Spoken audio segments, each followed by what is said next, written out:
Hi guys ఈ వీడియోలో ఒక డెవాప్స్ ఇంజనీర్కి సాఫ్ట్వేర్ డెవలప్మెంట్ లైఫ్ సైకిల్ తెలవటం ఎంత ఇంపార్టెంటో డిస్కస్ చేద్దాం.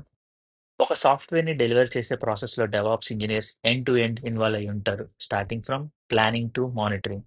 అండ్ ఒక డెవాప్స్ ఇంజనీర్ అనేవాడు just automation scripts or CICD pipelines ని మేనేజ్ చేయడమే కాదు, ఒక ఎంటైర్ లైఫ్ సైకిల్ ఆఫ్ సాఫ్ట్వేర్ని ఓనర్షిప్ తీసుకోవటం.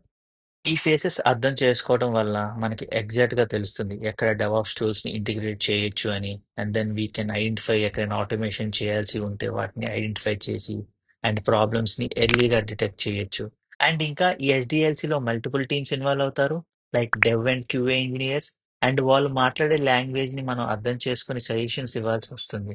అండ్ ఈచ్ ఎస్డిఎల్సి ఫేస్లో మల్టిపుల్ టూల్స్ సెలెక్ట్ చేస్తారు అండ్ డెవాప్స్ రిలేటెడ్ టూల్స్కి మనం ప్రపోజల్ ఇవ్వాల్సి వస్తుంది. For example requirements and gathering analysis phase లో Jira or Confluence, or development కి గిట్, అండ్ టెస్టింగ్ కి Selenium or JUnit, and deployment కి Jenkins or GitHub actions, and final గా మానిటరింగ్ కి ప్రొమిథెస్ ఆర్ న్యూ రిలీజ్.